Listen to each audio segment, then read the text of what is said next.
Hello everyone, this is Abhijit and welcome to my YouTube channel. तर आज आपल्याला बघायचं आहे 8th स्टँडर्डचा बायोलॉजीचा first chapter, that is nothing but living world and classification of microorganism. आता लिव्हिंग वर्ल्ड म्हणल्यानंतर तुम्हाला कुठली गोष्ट आठवते? तर लिव्हिंग वर्ल्ड म्हणजेच काय की सजीव सृष्टी किंवा जीवसृष्टी आपण त्याला म्हणतो. आता या पृथ्वी तलावर डिफरंट डिफरंट टाईपचे काय आहेत ऑर्गॅनिझम्स आहेत.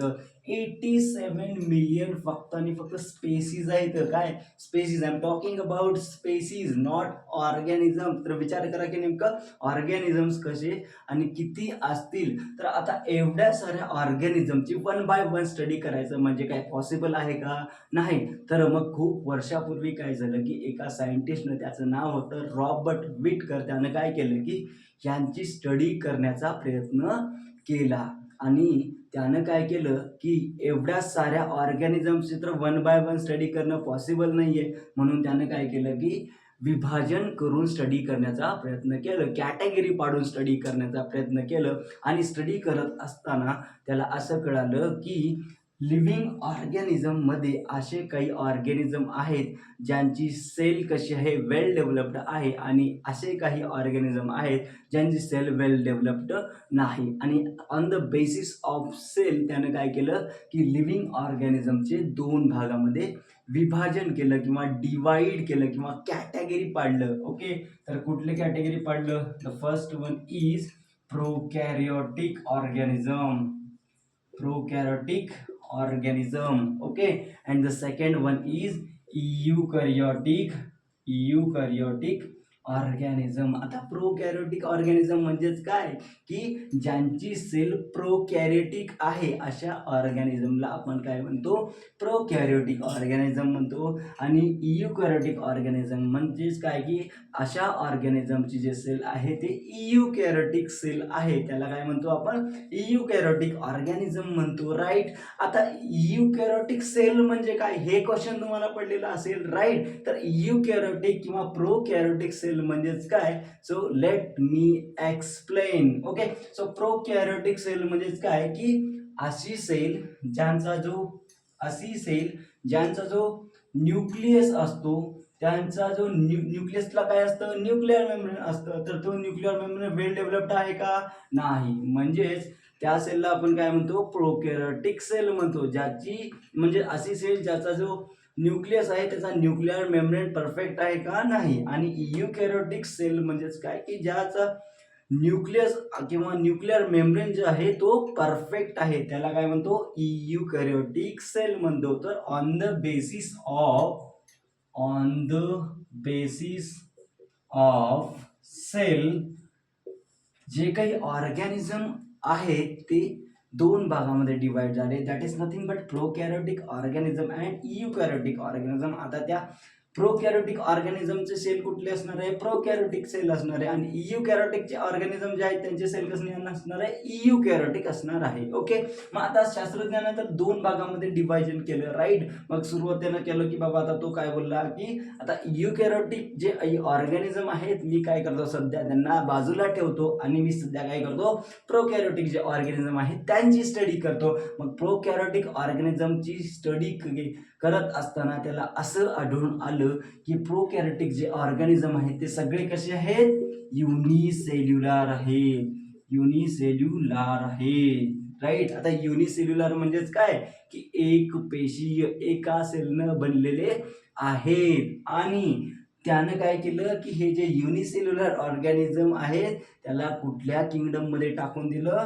तर त्यानं टाकून दिलं मोनेरा ह्या किंगडम मध्ये टाकून दिलं. किंगडम मोनेरा मध्ये टाकून दिलं. ओके, मग आता प्रोकॅरियोटिकचं झालं. तर प्रोकॅरियोटिक ऑर्गॅनिझमची स्टडी झाल्यानंतर तो काय केला की आता इयुकॅरियोटिक ऑर्गॅनिझमची स्टडी करायला चालू केला. आणि इयुकॅरियोटिक ऑर्गॅनिझमची स्टडी करत असताना त्याला असं आढळून आलं की इयुकॅरियोटिक मध्ये आता फक्त आणि फक्त युनिसेल्युलरच नाही आहेत, तर मल्टीसेल्युलर सुद्धा ऑर्गॅनिझम आहेत. तर कसे आहेत? युनिसेल्युलरच नाही तर मल्टीसेल्युलर सुद्धा ऑर्गॅनिझम आहेत. Unicellular and multicellular. मग आता हे जे युनिसेल्युलर ऑर्गॅनिझम आहेत त्यांना सायंटिस्टनं किंवा त्या शास्त्रज्ञानं काय नाव दिलं किंवा कुठल्या किंगडम मध्ये टाकलं तर किंगडम प्रोटिस्टा मध्ये टाकलं, किंगडम प्रोटिस्टा मध्ये टाकलं, राईट. जे की युनिसेल्युलर आणि इयुकॅरियोटिक ऑर्गॅनिझम आहे ते कशामध्ये येतात, किंगडम प्रोटिस्टा मध्ये येतात. मग आता सायंटिस्टने काय केलं की युनिसेल्युलर आणि इयुकॅरियोटिक ऑर्गॅनिझम स्टडी झाली असं समजून काय केलं, तो मल्टीसेल्युलर ऑर्गॅनिझमची स्टडी करायला चालू केला. मग मल्टीसेल्युलर ऑर्गॅनिझमची स्टडी करत असताना त्याला असं समजलं की काही ऑर्गॅनिझम कसे आहेत, काही ऑर्गॅनिझम आहेत की ज्यांची जे सेल आहे त्याला सेल वॉल आहेत आणि काही ऑर्गॅनिझम असे आहेत ज्यांच्या सेलला सेल वॉलच नाहीये. मग पुढं आणखी 2 कॅटेगरीमध्ये डिव्हिजन झालं मल्टीसेल्युलर इयुकॅरियोटिक ऑर्गॅनिझमचं. That is nothing but with cell wall, the organism which having cell wall and the organism which do not have cell wall means काय की without cell wall. ओके, ठीक आहे. मग आता सायंटिस्टनं काय चालू केलं की आता की विथ सेल वॉल याची स्टडी चालू केलं. मग विथ सेल वॉल जे काही ऑर्गॅनिझम आहेत त्यांची स्टडी करत असताना शास्त्रज्ञांना कळालं किंवा सायंटिस्टला असं कळालं की याच्यामध्ये सुद्धा 2 कॅटेगरीमध्ये विभाजन होऊ शकतं on the basis of mode of nutrition. म्हणजेच काय की त्यांची खाण्याची पद्धत कुठली आहे, जेवण घेण्याची पद्धत कुठली आहे, फूड बनवण्याची पद्धत कुठली आहे, याच्या बेसिसवर सायंटिस्टने काय केलं की जे विथ सेल वॉल ऑर्गॅनिझम आहे तर त्यांच्यामध्ये विभाजन केलं. म्हणजेच काय की कॅटेगरी पडलं. त्याच्यामध्ये आलं autotrophic organism and heterotrophic organism, right. आता हेटेरोट्रॉपिक आणि हेटेरोट्रॉपिक ऑर्गॅनिझम जे आहे, ठीक आहे, त्यांची स्टडी करायला चालू केल्यानंतर त्यानं काय केलं माहिती आहे का की जे ॲटोट्रॉपिक ऑर्गॅनिझम्स आहेत त्यांना तो टाकून दिला किंगडम PLANTAE किंगडम प्लॅन्टी. आणि जे हेटेरोट्रॉप आहेत त्यांना तो कुठल्या किंगडम मध्ये टाकला, किंगडम फंगाय. आणि आता शेवटचं उरले विदाउट सेल वॉले ऑर्गॅनिझम, त्यांची स्टडी करायची राहिली. त्यांची स्टडी केल्यानंतर तो काय केला की विदाउट सेल वॉल वाले जे काही ऑर्गॅनिझम आहेत त्यांना तो कुठे टाकून दिला तर किंगडम